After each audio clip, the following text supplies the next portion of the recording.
ಅಮ್ಮ ಭಾರತಿಯಮ್ಮ ಇದ್ದಾರೆ, ಸುದೀಪ್ ಸರ್ ಇದ್ದಾರೆ. ಯಾಕಂಗೆ ಗುರೈಸ್ತೀರ ನೀವು? ಆಮೇಲೆ ಮಾತಾಡ್ತೀನಿ ನಿಮ್ಮ ಬಗ್ಗೆ. ಮಾಧ್ಯಮ ಗೆಳೆಯರೇ, ಹಲವಾರು ನಿರ್ದೇಶಕರೇ, ಯುವ ನಿರ್ದೇಶಕರೇ, ಸುದೀಪ್ ಸರ್ಗೆ ನಾನು ನೋಡಿದ್ರೆ ಅವರು ಹಳೆ ಲವರ್ ನೆನಪಾಗ್ತಾರೆ ಏನೋ ಗೊತ್ತಿಲ್ಲ. ನಾನು ನೋಡಿದ್ರೆ ಭಾಳ ಕ್ವಾಟ್ಲೆ ಅವ್ರಿಗೆ. ವಿಷ್ಣು ಅನ್ನೋ ಹೆಸರಲ್ಲಿ ಪ್ರೀತಿ ಇದೆ, ವಿಷ್ಣು ಅನ್ನೋ ಹೆಸರಲ್ಲಿ ಭಾವ ಇದೆ, ಭಾವನೆ ಇದೆ, ಒಟ್ಟಾರೆ ಶಕ್ತಿ ಇದೆ. ಆ ಥರ ಒಂದು ಶಕ್ತಿಯನ್ನು ಇವರ ಚಿತ್ರಕ್ಕೆ ಬಳಸ್ಕೊಂಡು ವಿಷ್ಣು ಪ್ರಿಯ ಅನ್ನೋ ಒಂದು ಸುಂದರವಾದ ಶೀರ್ಷಿಕೆಯನ್ನು ಇಟ್ಕೊಂಡು 90ರ ದಶಕದ ಅದ್ಭುತವಾದ ಒಂದು ಕಥೆಯನ್ನು ನಿರ್ದೇಶಕ ಕುಮಾರ್ ಅವರು ನಮ್ಮ ಮಿತ್ರರಾದ ಕೆ ಮಂಜು ಅವರಿಗೆ 48ನೆಯ ಚಿತ್ರವನ್ನಾಗಿ ಕೊಡುಗೆ ಕೊಟ್ಟಿದ್ದಾರೆ. ಅಭಿನಂದನೆಗಳು. ಹಾಡುಗಳನ್ನೆಲ್ಲ ನೋಡಿದ್ವಿ, ಕೇಳಿದ್ವಿ. ಕಣ್ಣಿಗೆ ಮನಸ್ಸಿಗೆ ಮುದ ಕೊಡುವಂಥ ಅತ್ಯುತ್ತಮವಾದ ಗೀತೆ. ಶ್ರೇಯಸ್ ಹೆಸರಲ್ಲಿ ನಮ್ಮೇಶ್ ಹೇಳಿದಾಗೆ ಹೆಸರಲ್ಲೇ ಶ್ರೇಯಸ್ ಇದೆ. ಪ್ರತಿಭಾವಂತ ಹುಡುಗ, ಭವಿಷ್ಯದ ಪೈರು ಅಂತ ಹೇಳಕ್ಕೆ ಇಷ್ಟಪಡ್ತೀನಿ. ಶ್ರದ್ಧೆ ಭಕ್ತಿ ಹೆಚ್ಚು. ಯಾಕೆಂದರೆ ಇತ್ತೀಚೆಗೆ ನನ್ನ ಜೊತೆಲಿ ಕೆಲಸ ಮಾಡಿದರು, ಅದು ಇನ್ನೊಂದು ಪ್ರೆಸ್ ಮೀಟಲ್ಲಿ ಮಾತಾಡೋಣ. ನನ್ನ ಅನುಭವವನ್ನು ಹೇಳ್ತೀನಿ. ತುಂಬ ಕಾಳಜಿ ಇರ್ತಕ್ಕಂಥ ಹುಡುಗ. ಬೆಳಿಗ್ಗೆ ನನಗಿಂತ ಮೊದಲು ಸೆಟ್ಟಿಗೆ ಬರ್ತಾರೆ ಇವರು. ನನಗಿಂತ ಮೊದಲು ಸೆಟ್ಟಿಗೆ ಬಂದವರು ಇಬ್ಬರೇ, ಒಬ್ಬರಲ್ಲಿ ಕೂತಿದ್ದಾರೆ. ಹೆದರಿಸ್ತಾ ಇದ್ರು ಅವ್ರು. ನನಗಿಂತ ಸೆಟ್ ಕಾರಲ್ಲಿ ಬಂದು ಕೂತ್ಕೊಂಡು ನಿದ್ದೆ ಮಾಡೋರು ಅವರು. ಸಮಯನೇ ಹೇಳ್ತಿರ್ಲಿಲ್ಲ, ನೀವು ಬಂದು ಕಾಯ್ತಿದ್ರಿ. ಅದಾದಮೇಲೆ ಶ್ರೇಯಸ್ಸು. ಯಾಕೆ ಈ ಮಾತು ಹೇಳ್ತೀನಿ ಅಂದರೆ, ನಮ್ಮ ವೃತ್ತಿಯಲ್ಲಿ ನಮಗೆ ಭಕ್ತಿ ಇದ್ದಾಗ, ಶ್ರದ್ಧೆ ಇದ್ದಾಗ, ಆ ಕೆಲಸದಲ್ಲಿ ನಾವು ಏನನ್ನಾದರೂ ಸಾಧಿಸಬೇಕು ಅಂತಿದ್ದ ಪ್ರತಿಯೊಬ್ಬರು ಕೂಡ ಕೆಲಸಕ್ಕೆ ಮೊದಲೇ ಹಾಜರಾಗ್ತಾರೆ. ಶ್ರೇಯಸ್ಸಲ್ಲಿ ಆ ಎಲ್ಲ ಗುಣಗಳನ್ನು ನಾನು ಕಂಡೆ.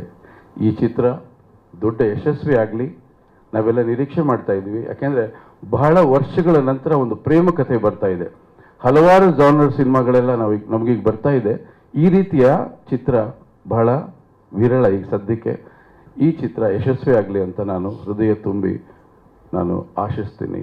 ಜೊತೆಯಲ್ಲಿ 48 ಸಿನಿಮಾ ಮಾಡಿದಂಥ ಕೆ ಮಂಜು ಅವರಿಗೆ ಅಭಿನಂದಿಸ್ತೀನಿ.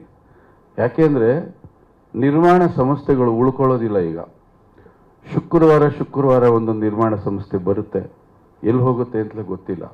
ಒಂದು ಸಂಸ್ಥೆ ಸ್ಥಿರವಾಗಿ 48 ಚಿತ್ರಗಳನ್ನು ಮಾಡಿಕೊಂಡು ಸೋಲು ಗೆಲುವು ಎಲ್ಲವನ್ನು ಸಮನಾಗಿ ಸ್ವೀಕರಿಸಿ ಇವತ್ತಿಗೂ ಕೂಡ ಚಿತ್ರಗಳನ್ನು ಮಾಡ್ತಕ್ಕಂಥ ಒಂದು ಎದೆಗಾರಿಕೆ ಇರ್ತಕ್ಕಂಥ ಈ ಗಂಡುಗಲಿಗೆ ನಾನು ನಿಜವಾಗ್ಲೂ ಅಭಿನಂದಿಸಲೇಬೇಕು.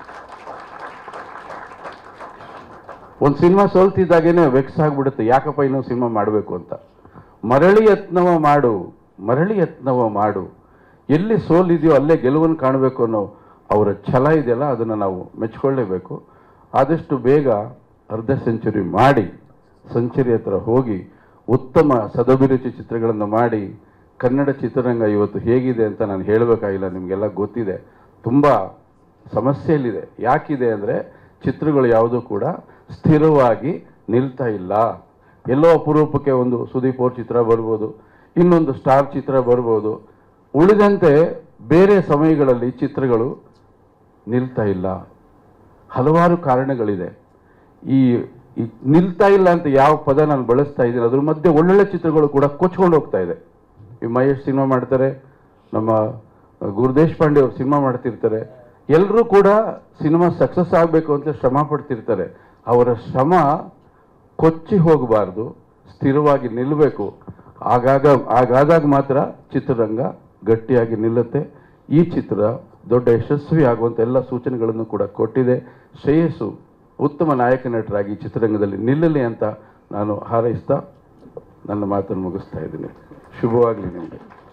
ಸ್ವಾದಿಷ್ಟತೆಯ ಸ್ವಾದ, ತಾಜಾತನದ ಆಹ್ಲಾದ, ಉತ್ತಮ ಆರೋಗ್ಯ ಮತ್ತು ಹೆಚ್ಚಿನ ರೋಗ ನಿರೋಧಕ ಶಕ್ತಿಯ ವೃತ್ತಿಗೆ ಈಗ ನಿಮಗೆ ಸಿಗುತ್ತಿದೆ ಉತ್ತಮ ಗುಣಮಟ್ಟದ ಪೌಷ್ಟಿಕಾಂಶ.